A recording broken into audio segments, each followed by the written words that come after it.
أعوذ بالله من الشيطان الرجيم بسم الله الرحمن الرحيم الحمد لله رب العالمين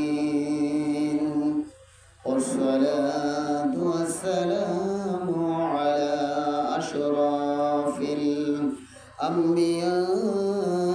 والمرسلين وعلى آله وأصحابه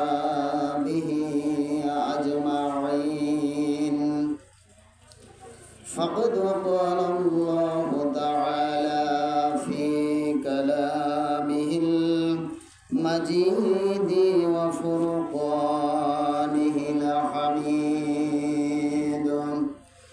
إنا أنزلناه في ليلة القدر وما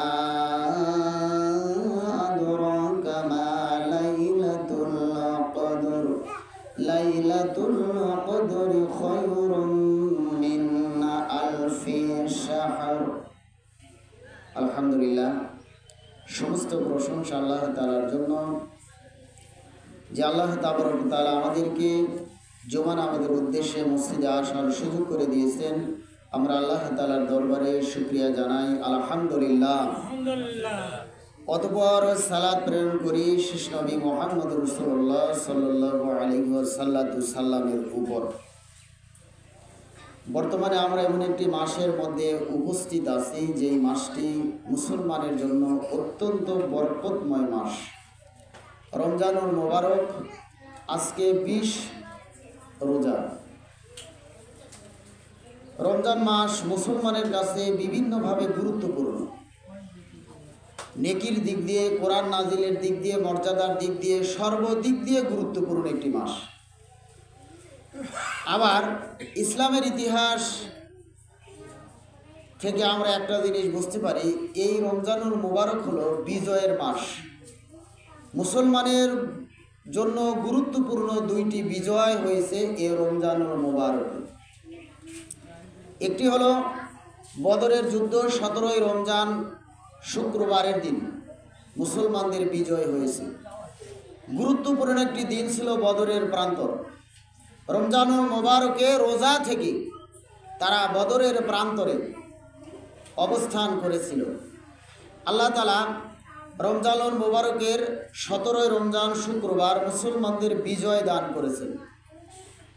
আবার রমজানুল মুবারকের 20 রমজান মক্কা বিজয়ের দিন রাসূল সাল্লাল্লাহু আলাইহি ওয়াসাল্লাম 13 বছর নবুয়তির জিন্দেগিতে মক্কা নগরে ছিলেন। তারপরে হিজরত করে যখন মদিনায় গেলেন, মদিনার থেকে 10 বছর পর তিনি কি করলেন? মক্কা বিজয় করলেন। এই 2টি বিজয় মুসলমানের জন্য গুরুত্বপূর্ণ বিজয়। এই বিজয় 2টি এসেছে রমজানুল মুবারকে। একটি হলো 17 রমজান, আরেকটি হলো 20 রমজান। তো আজকে 20 রমজান। রাসূল সাল্লাল্লাহু আলাইহি ওয়াসাল্লাম রমজানুল মুবারকের 20 তারিখে তিনি মক্কা বিজয় করলেন। যেই মানুষগুলো রাসূল সাল্লাল্লাহু আলাইহি ওয়াসাল্লামের উপরে বিভিন্নভাবে জুলুম নির্যাতন করেছে, মক্কা বিজয় করে আল্লাহ রসুল কি করলেন? সমস্ত সেই অত্যাচারী ব্যক্তিদেরকে, যারা সাহাবীদের জুলুম করেছে, নির্যাতন করেছেন, আল্লাহ রসুল সকলকে সাধারণ ক্ষমা ঘোষণা করে দিলেন। রাসূলুল্লাহ ইচ্ছা করলে তাদেরকে শাস্তি দিতে পারতেন, কিন্তু আল্লাহ রসুল মক্কা বিজয়ের দিন সকলকে একেবারে সাধারণ ক্ষমা ঘোষণা করে দিলেন। এই জন্য রমজানুল মুবারক থেকে আমাদের শিক্ষণীয় অনেক বিষয় আছে। মুসলমানদের বাঁচা মরার যুদ্ধ ছিল বদরের যুদ্ধ। যেই যুদ্ধ মাত্র 313 জন সাহাবী তারা যুদ্ধের নিয়তে সেই প্রান্তরে যায় নাই, তারা অন্য উদ্দেশ্যে গিয়েছিল। কিন্তু বদরের প্রান্তরে গিয়ে 1000 কাফেরের সাথে অস্ত্র শস্ত্রবিহীন একটি বাহিনী 313 জন সাহাবী 1000 সশস্ত্র বাহিনীর সাথে তারা পরিস্থিতির শিকার হলেন, যুদ্ধে লিপ্ত হতে। আল্লাহ তাআলা সেখানে বিজয় দান করলেন। আর মক্কা বিজয়, আল্লাহ রসুল সেখানে সাধারণ ক্ষমা ঘোষণা করলেন। এজন্য আমাদের এই রমজানুল মোবারক অনেক শিক্ষণীয় বিষয় আছে। সেটা হলো ক্ষমার দৃষ্টিতে মানুষকে দেখা।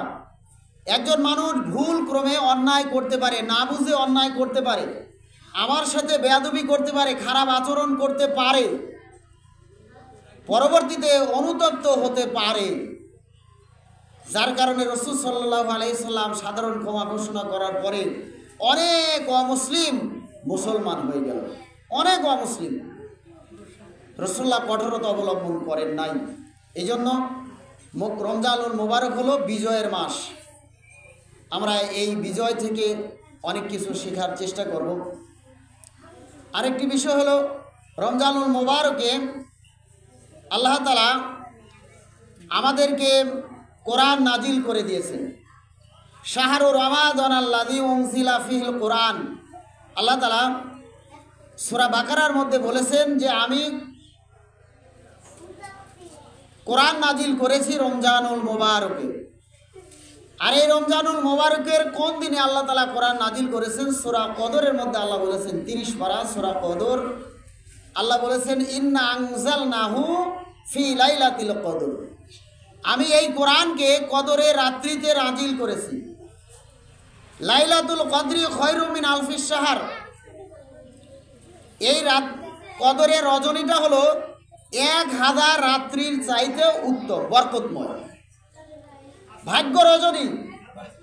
কদর সম্মানিত রজনী, ভাগ্য রজনী, মহিমান্বিত রজনী,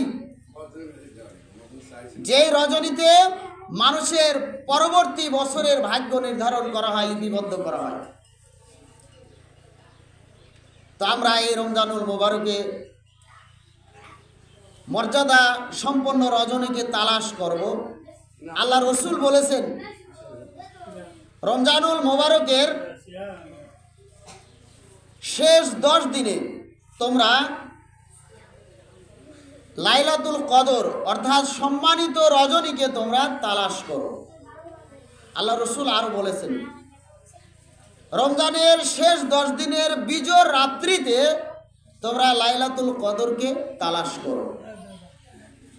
আমরা যেই রাত্রিগুলো মুসলমানের জন্য অত্যন্ত গুরুত্বপূর্ণ, রমজানের শেষ 10 দিন, সেই রাত্রিগুলোকে আমরা গুরুত্ব বেশি দেই না। আল্লাহ তাআলা কি বল, আল্লাহ রসুল বললেন যে শেষ 10 দিনে, রমজানের শেষ 10 দিনে তোমরা লাইলাতুল কদরকে তালাশ করো। আর আমরা কি করি? আমরা মুসলমান, ইমানদারদের উপরে আল্লাহ রোজা ফরজ করে দিয়েছেন, ইমানদারদের জন্য লাইলাতুল কদর। আর আমরা কি করি? এই 10 দিনে আমরা মার্কেটে গিয়ে জামা কাপড় তালাশ করি। মুমিনের চিন্তা করতে হবে একটু আগে আগে কেনাকাটার কাজটা সেরে দেওয়া। এটা মুমিনের দায়িত্ব, যাতে নির্দিষ্ট যে 10 তারিখের পরে ইবাদত বন্দিগিতে যাতে সে বেশি বেশি লিপ্ত হতে পারে, এটা মুমিনের চিন্তা করতে হবে। আল্লাহ বলেছেন তুমি লাইলাতুল কদরকে তালাশ করো। আল্লাহ রসুল বলেছেন যে লাইলাতুল কদরকে রমজানের শেষ 10 দিনে তুমি তালাশ করো। আর আমরা এই 10টা দিনে অবহেলায় কাটিয়ে দিয়ে আমরা কি করি? ওই মার্কেটে গিয়ে জামা কাপড় আমরা তালাশ করি। আসলে আমাদের দুর্বলতা, ইমানের দুর্বলতা, আমাদের কর্মের দুর্বলতা, আমলের দুর্বলতার কারণে এটা হচ্ছে। মুমিনের চিন্তা করতে হবে যে আমি আমার ঈদের কেনাকাটাকে আমি একটু আগে আগে সেরে নেব, যাতে গুরুত্বপূর্ণ 10টা দিন আমি ইবাদতের মধ্যে কাটিয়ে দিতে পারি। রাসূলুল্লাহ এই 10 দিন ইবাদত করেছেন। হাদিস শরীফের মধ্যে এসেছে রাসূলুল্লাহ এই 10টা দিন, হাদিসের মধ্যে এভাবে এসেছে, তিনি রমজানের 20 তারিখ অতিবাহিত হয়ে যাওয়ার পরে তিনি তার লুঙ্গিকে শক্ত করে বেঁধে নিলেন এবং তার পরিবারের সকল সদস্যকে জাগিয়ে দিলেন এই 10 দিনের জন্য ইবাদত করার জন্য। এমনকি রাসূলুল্লাহ প্রত্যেক রমজানে 10 দিন ইতিকাফ করেছেন। কিন্তু যেই বছর রাসূলুল্লাহ ইন্তেকাল করলেন, দুনিয়ার থেকে তিনি বিদায় নিলেন, সেই বছরে আল্লাহ রসুল 20 দিন ইতিকাফ করেছেন। তার মানে এই দিনগুলোকে আল্লাহ রসুল অত্যন্ত গুরুত্ব দিয়েছেন। আমাদের দায়িত্ব হলো আমরা এই 10টা দিনকে গুরুত্ব দেব। তাসবিহ, তাহলিল, কোরআন তেলাওয়াত, নফল নামাজ, এগুলোর পাশাপাশি আমরা যত ইবাদত বন্দেগী করতে পারি আমরা চেষ্টা করব। আর নীরব জায়গায় বসে আমরা লাইলাতুল কদরকে তালাশ করার চেষ্টা করব। নীরব জায়গা হলো মসজিদে, একজন মুসলমান মসজিদে ইতিকাফ করবে। ইতিকাফের জায়গা হলো মসজিদ, মহিলা পুরুষ সকলের জন্য ইতিকাফের জায়গা হলো মসজিদ। আল্লাহ রসুল সারা জীবন ইতিকাফ করেছেন মসজিদে। আল্লাহ রসুলের ইন্তেকালের পরে রাসূলুল্লাহর স্ত্রীগণ তারাও ইতিকাফ করেছে মসজিদে। তো আমাদের দেশে মসজিদে মহিলাদের ওরকম ব্যবস্থা নেই বিধায় মহিলারা কি করে, বাড়িতে যেখানে সে ইবাদত বন্দেগী করে নির্দিষ্ট একটি জায়গায়, সেখানে বসে তারা ইবাদত বন্দেগী করে। ইতিকাফের জায়গা হলো মসজিদ। আল্লাহ কোরআনে বলেছেন, সূরা বাকারার মধ্যে এসেছে, ওয়া আনতুম আকিফুনা ফিল মাসাজিদ, তোমরা মসজিদে ইতিকাফ করবে, তোমরা মসজিদে ইতিকাফ করবে। ইতিকাফের জায়গা হলো মসজিদ। ইতিকাফে 10 দিন, সুন্নতি ইতিকাফ হলো 10 দিন। 27 তারিখের যে হাদিস আছে, 27-এর হাদিসও আছে, তবে রাসূলুল্লাহ সারা জীবন 10 দিনের ইতিকাফ করেছেন। এটা হলো সুন্নতি ইতিকাফ। এই জন্য আমি আপনাদের আহ্বান করব, যদি একটু ফ্রি মানুষ হন, যার সংসারে কাজকর্ম একটু কম, অথবা ওই লোকটা না থাকলে সংসারে এই 10 দিন কাজের তেমন ক্ষতি হবে না, এরকম একজন ফ্রি মানুষ যদি পারেন মসজিদে ইতিকাফে বসবেন। 10 দিনের ইতিকাফ, এটা হলো সুন্নতি ইতিকাফ। যদি কোনো ফ্রি মানুষ থাকেন যার সংসারে তেমন কাজ নেই, অথবা এই মানুষটা এই 10 দিন সংসারে না থাকলেও সংসারে তেমন কাজের ক্ষতি হবে না, এরকম যারা একটু মানে ফ্রি মানুষ আছেন, অবসর মানুষ আছেন, এরকম মানুষের দায়িত্ব হলো একটু মসজিদে আল্লাহ বিল্লাহ করা, একটু মসজিদে বসে তাসবিহ, তাহলিল, কোরআন তেলাওয়াত, নফল ইবাদত বন্দেগী এগুলো করা। যদি আমরা এগুলো করতে পারি, আল্লাহ তাআলা আমাদের কদরের মর্যাদা দান করবেন। তবে সবে কদরের রাত কোনটি এটি নির্দিষ্ট নয়, এটি নির্দিষ্ট নয়। মিশকাত হাদিসের মধ্যে আব্দুল্লাহ ইবনে মাসউদের বর্ণনা অনুযায়ী একটি কথা এসেছে, বছরের যে কোনো দিন একজন মুমিন বান্দার জন্য সবে কদরের রাত হতে পারে। হানাফি মাযহাব এবং এই মতের অনুসারে এটা গ্রহণ করেছেন। তারপরে রাসূলুল্লাহ হাদিসে বর্ণনা করেছেন রমজানের শেষ 10 দিনের কথা। তো আমরা সারা বছর যদি অলসতায় কাটিয়ে দেই, এই 10টা দিন আমাদের দায়িত্ব হলো বেশি বেশি করে ইবাদত বন্দেগী করা। এই দিনটা হলো অনির্দিষ্ট। এই দিনকে আল্লাহ তাআলা গোপন করে দিয়েছেন যাতে বান্দা প্রত্যেকটা রাত্রির জন্য বেশি বেশি ইবাদত করে, বিশেষ করে বেজর রাত্রিতে। তো আমরা চেষ্টা করব নফল ইবাদত বন্দেগী করা, আল্লাহর কাছে মাপ চাওয়ার। আল্লাহর কাছে আমার জীবনের চাওয়া অনেক কিছু আছে, চাওয়ার আছে, বান্দার তো চাওয়ার শেষ নেই। কারণ রমজানুল মোবারক হলো গোটা মাসটাই 24 ঘন্টা, একটা দিনের 24 ঘন্টা, 30টা দিনের 24টা ঘন্টায় আল্লাহর কাছে দোয়া কবুলের সময়। এই যে 30টা দিনে যত 24 ঘন্টা হয়, প্রত্যেকটা সময় দিন রাত আল্লাহর কাছে দোয়া কবুলের সময়। রোজাদার বান্দার দোয়া আল্লাহর দরবারে কবুল হয়। আমরা তাসবিহ, তাহলিল, কোরআন তেলাওয়াতের মাধ্যমে, নফল ইবাদত বন্দেগীর মাধ্যমে আমরা আল্লাহর কাছে আমার জীবনের চাওয়া পাওয়া, গুনাহ মাপ সব কিছু আমরা চাইব।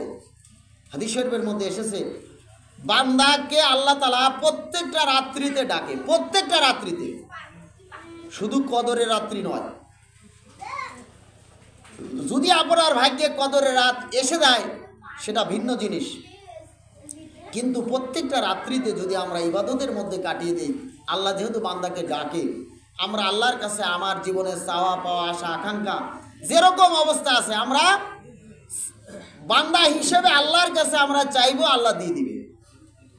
এজন্য এতেকাফে যারা বসতে ইচ্ছুক মসজিদে বসবেন। আর এতেকাফে বসার পরে আমরা অনেকে এতেকাফে বসে বিভিন্ন রকমের খোশ গল্প করে থাকি। পেশাব পায়খানার ওজর ছাড়া, গোসল ফরজ হওয়া ছাড়া মসজিদের বাইরে বের হওয়া নিষেধ। এগুলো খেয়াল রাখতে হবে। আমরা অনেকেই দেখা যায় যে এতেকাফে বসেছি, কিন্তু কিছু সময় মসজিদের বাইরে গিয়ে আমরা গল্প করি। কিন্তু মাসলা হলো পেশাব পায়খানার ওজর ছাড়া গোসল ফরজ হলে গোসল করার উদ্দেশ্যে সে মসজিদের বাইরে বের হতে পারবে, কিন্তু অন্য কোনো উদ্দেশ্যে নয়, খোশ গল্প করার জন্য নয়, বা অপ্রয়োজনীয় কোনো কাজের জন্য নয়। এগুলো আমাদের খেয়াল রাখতে হবে। মসজিদ সংলগ্ন জায়গায় যদি জানাজার নামাজ হয়, সে জানাজায় শরীক হতে পারবে, কিন্তু অন্য দূরে নয়।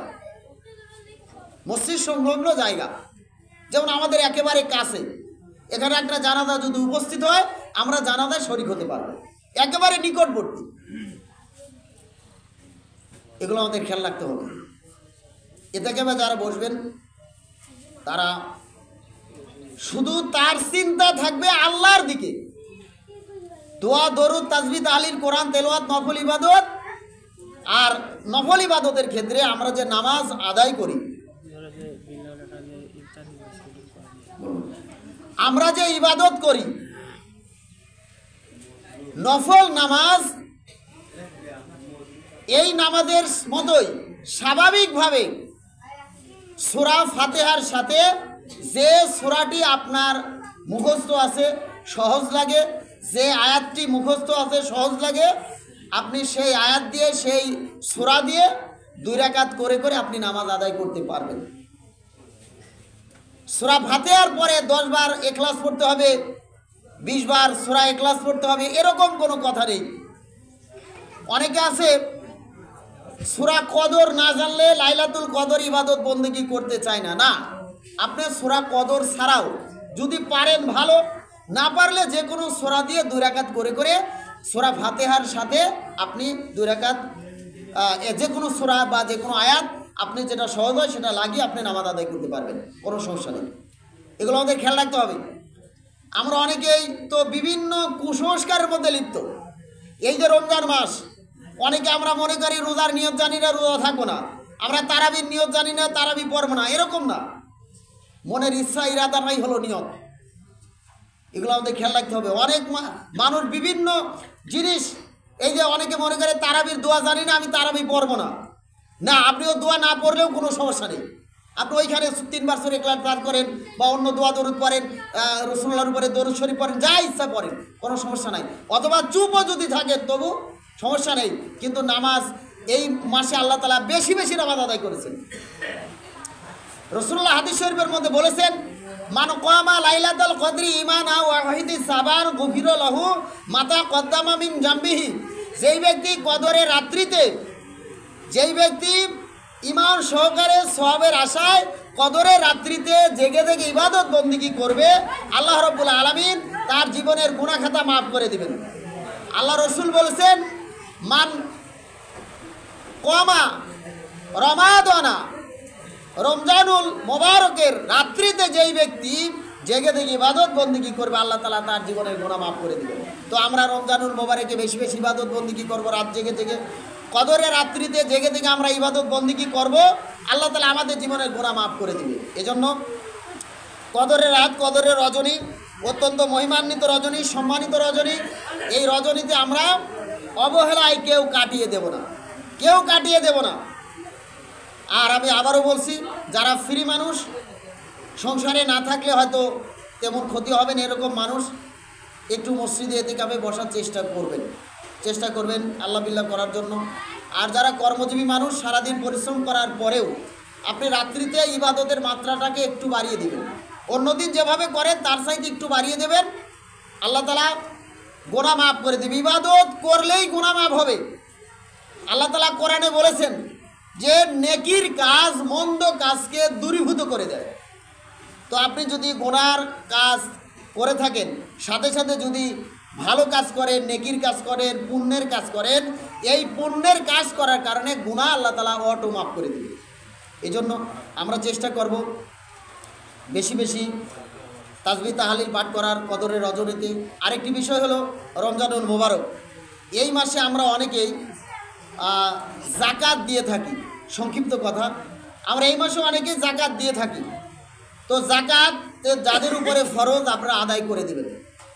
কিভাবে?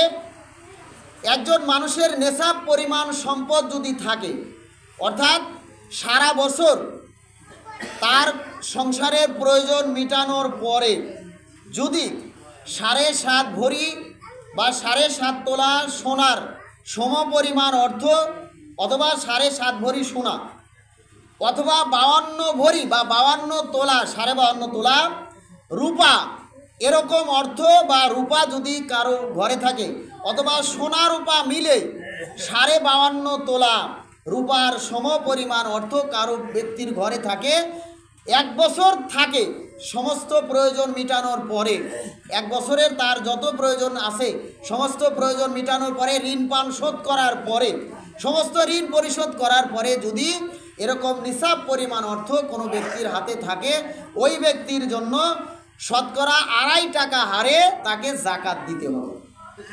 এই জাকাত এটা হলো গরিবের, এটা হক, এটা ধনীদের জন্য, গরিবের জন্য বিশেষ মানে সদকা না, এটা হলো গরিবের অধিকার।